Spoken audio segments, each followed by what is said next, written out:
আসলে আমার কাছে আজকের ফিলিংসটা একটু ডিফারেন্ট।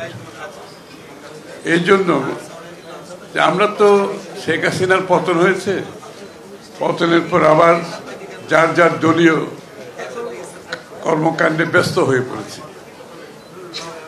কিন্তু বিগত এক দশকেরও অধিক কাল সময় আমাদের মধ্যে কোনো দল ছিল না। আমরা সবাই একটি দল ছিলাম এবং সেই দলটি ছিল বাংলাদেশকে ফ্যাসিস্ট মুক্ত করা। সেই দলটি ছিল বাংলাদেশকে স্বৈরাচার মুক্ত করা, বাংলাদেশের মানুষের রাজনৈতিক, গণতান্ত্রিক, সাংবিধানিক অধিকার ফিরিয়ে দেওয়া, শেষ কথা হচ্ছে বাংলাদেশের জনগণের মালিকানা ফিরিয়ে দেওয়া। এই যুদ্ধে আমরা সবাই একসাথে ছিলাম, সৈনিক ছিলাম, কাজ করেছি এবং এই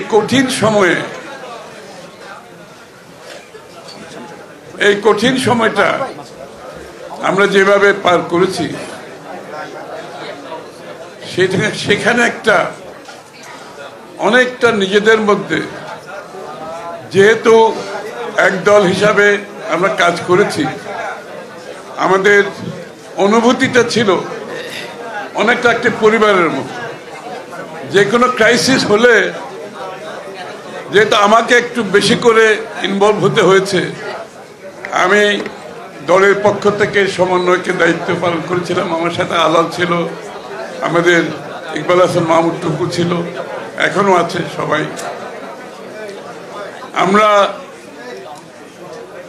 খুব কম সময়ের মধ্যে মিলিত হয়েছি, সিদ্ধান্ত নিয়েছি, গুরুত্বপূর্ণ সিদ্ধান্ত নিয়েছি। কঠিন সময় আমরা কিভাবে যার যার অবস্থান থেকে, যেহেতু আমাদের আন্দোলনটা ছিল যুগপৎ আন্দোলন, এই যুগপৎ আন্দোলনে প্রায় 42টি পার্টি আমাদের সাথে ছিল।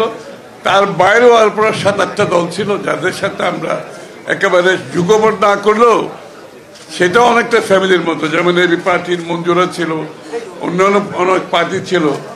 আমরা সার্বক্ষণিক আমরা একে অপরের সাথে সম্পৃক্ত ছিলাম এবং আমাদের স্ট্র্যাটেজি শেয়ার করেছি আমরা, কার কি অবস্থান হবে, কোথায় হবে।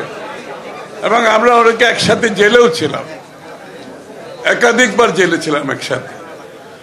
এবং জেলের আগে যে জায়গাটা হচ্ছে হারুনের কি ক্যান্টিন নাকি ভাতের ঘর, ওই হোটেল, ওখানে আমরা একসাথে ছিলাম।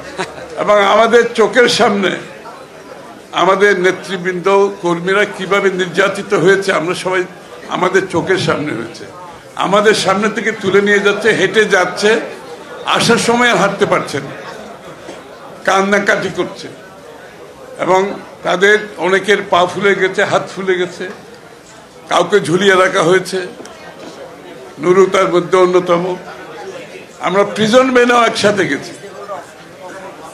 আমরা প্রিজন ভ্যানে যেতে যেতে নুরু আবার প্রিজন বন থেকে স্লোগান দিত।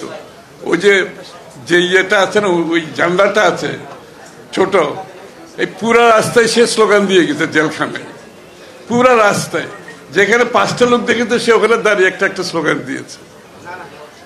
এইভাবে আমরা সময় অতিক্রম করেছি বহু বছর ধরে, দিনের পর দিন, মাসের পর মাস। জেলে ঢুকছি, বেরোচ্ছি, জেলে ঢুকছি, বেরোচ্ছি।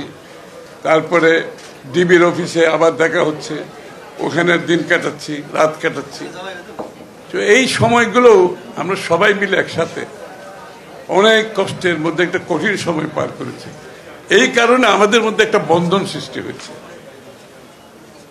এবং এই স্বৈরাচার বিরোধী আন্দোলনের পরে একটা লাভ হয়েছে, বড় ধরনের লাভ আমার কাছে। আমরা সবাই এই দিনগুলো এত কষ্টের মধ্যে অতিক্রম করেছি। আমি, আমার পরিবার, আমার আত্মীয় স্বজন, আমার বন্ধু বান্ধব, আমি একা না তো, যারা আছে এখানে সবাই এত কষ্টের মধ্যে আমরা দিনগুলো অতিক্রম করেছি। এখানে আমাদের কিছু কমন ফিলিং চলে আসছে আমাদের মধ্যে। এটাই হচ্ছে বাংলাদেশের ভবিষ্যৎ। আমরা যে সবাই সাফার করেছি, কষ্ট করেছি এবং সেখান থেকে বেরিয়ে যাওয়ার জন্য, মুক্ত হওয়ার জন্য সংগ্রাম করেছি, সেই জায়গাতে আমাদের মধ্যে একটা ফ্রেটার্নিটি ডেভেলপ করেছে, যে কারণে আজকে এখানে সবাই বসে আছে। বাংলাদেশের ইতিহাসে, রাজনৈতিক ইতিহাসে রাজনৈতিক দলগুলো একসাথে বসার কালচার কোনো সময় ছিল না, কোনো সময় ছিল না। কেউ কারো চেহারা পর্যন্ত দেখত না। আজকে কিন্তু আমরা এখানে বসেছি সবাই মিলে, আমরা বসে ভবিষ্যৎ বাংলাদেশের কথা বলছি। আমরা এখানে বসে আগামী নির্বাচনকে কিভাবে সুষ্ঠুভাবে পরিচালিত করে দেশে একটি গণতান্ত্রিক অর্ডার ফিরিয়ে আনবো, সেই লক্ষ্যে আমরা সবাই চলছি, যার যার অবস্থান থেকে অবশ্য।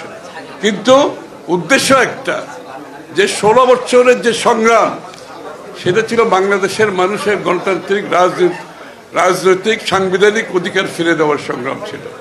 এবং সেই সংগ্রামে আমরা জয়ী হয়ে যে বাকি কাজটা আছে, সেই বাকি কাজটা যদি আমরা করতে না পারি, আজ পর্যন্ত কিন্তু 14 মাস হয়ে গেছে। হাসিনা পালিয়ে যাওয়ার পরে 14 মাস আমরা অতিক্রম করছি, আজ পর্যন্ত কিন্তু বাংলাদেশে গণতান্ত্রিক অর্ডার ফিরে আসেনি। ডক্টর ইউনূস সাহেবের সরকার আছে, অন্তর্বর্তীকালীন সরকার আছে, কিন্তু বাংলাদেশে কিন্তু এখনো এই মুহূর্তে পর্যন্ত কোনো গণতান্ত্রিক অর্ডার ফিরে আসেনি। কোন, যার জন্য আমরা যুদ্ধ করেছি একটি নির্বাচিত সংসদ সরকারের জন্য, সেটা এখন আমরা পাইনি। এই জন্য আজকে আমরা সবাই ঐক্যবদ্ধভাবে আমরা জাতীয় সনদ সই করেছি, এবং সনদ সই করার পরে এখন আমাদের বাকি কাজ যেটা আছে, আগামী নির্বাচনকে সকলে ঐক্যবদ্ধভাবে অংশগ্রহণের মাধ্যমে বাংলাদেশে একটা গণতান্ত্রিক অর্ডার ফিরিয়ে আনতে হবে। এখন রাস্তার আন্দোলন নয়, এখন আন্দোলন হচ্ছে জনগণের কাছে আমাদেরকে যেতে হবে। আমরা সাংঘর্ষিক রাজনীতির দিকে যেতে পারবো না, আমরা হিংসাপরায়ণ রাজনীতির দিকে যেতে পারবো না। আমরা পরস্পরের সাথে সম্পর্ক নষ্ট করে রাজনীতি করে যদি যাই, আবার সেই পুরনো কালচার আমাকে ফিরে যেতে হবে। আমরা যাই করি, বাংলাদেশের রাজনীতিক যে কালচার যেটা আছে, যে সংস্কৃতি যেটা ছিল বিগত দিনে, সে সাংঘর্ষিক প্রতিহিংসামূলক, সেখান থেকে আমাদেরকে বেরিয়ে আসতে হবে। আজকে আগামীর বাংলাদেশ গড়তে হলে আমাদেরকে সহনশীল হতে হবে, একে অপরের প্রতি শ্রদ্ধাবোধ রাখতে হবে, দ্বিমত পোষণ করেও তার মতকে শ্রদ্ধা জানাতে হবে। আমাদের এই কালচারগুলো আনতে হবে।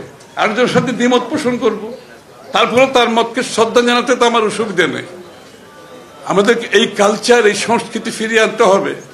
তা না হলে শত সংস্কার করেও, আপনারা যদি শত সংস্কার করে বাংলাদেশে কিন্তু সত্যিকার অর্থ গণতন্ত্র ফিরিয়ে আনে, গণতন্ত্রকে প্রতিষ্ঠানিক রূপ দেওয়া যাবে না। এই জন্য আজকে আমাদের সকলের মধ্যে ঐক্যবদ্ধভাবে যে নির্বাচন আসছে, সেই নির্বাচনে আমাদের অনেক দাবি আমরা ঐক্যবদ্ধ হতে পারিনি, এবং এটাই স্বাভাবিক। অনেকে বলে যে আমাদের মধ্যে বিভেদ হচ্ছে, আমি মনে করি আমাদের মধ্যে কোনো বিভেদ হচ্ছে, আমাদের মধ্যে কোনো বিভেদ হচ্ছে না। আমাদের প্রত্যেকটি দলের নিজস্ব দর্শন, চিন্তা, ভাবনা, রূপরেখা আছে। এটা তো সবকিছু এক জায়গায় হবে না, তাহলে তো আলাদা দল হতো না, তাই তো আমরা বাকশাল হয়ে যেতাম। সুতরাং যার যার অবস্থানে আমাদের যে ম্যান্ডেট, আমরা সেই ম্যান্ডেট জনগণের কাছে যাব।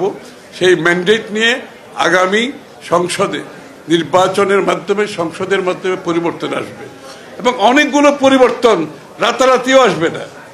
এগুলো একটা সময়ের মাধ্যমে আমাদের পাবলিক ডিসকোর্সে আলোচনার মধ্যে রাখতে হবে। যে কটা সমাধান হবে না, সেটাকে আমাদের জনসম্মুখে আলাপ আলোচনার মধ্যে রাখতে হবে, টেবিলে রাখতে হবে, আলোচনা চলতে থাকবে। যেটা আজকে হয় না, সেটা আগামী 6 মাস পরে হবে, 6 মাস পরে যেভাবে হবে না, 1 বছর পরে হবে। এইভাবেই পশ্চিমা যে গণতন্ত্র পশ্চিমা দেশগুলোতে প্রতিষ্ঠিত হয়েছে, এই প্রক্রিয়ার মাধ্যমে হয়েছে। নির্বাচন প্রক্রিয়া চলতে থাকবে। নির্বাচন হচ্ছে এটা হচ্ছে কারেকশন প্রসেস, নির্বাচন হচ্ছে আপনার ফিল্টারেশন প্রসেস।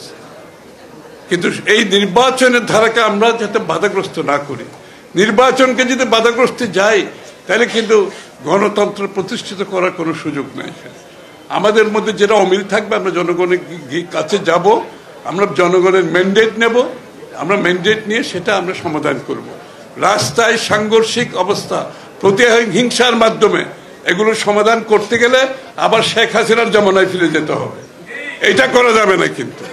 সুতরাং আমাদেরকে আজকে সবাইকে মিলে ঐক্যবদ্ধভাবে সত্যিকার অর্থে একটা গণতান্ত্রিক পরিবেশ সৃষ্টি করতে হবে।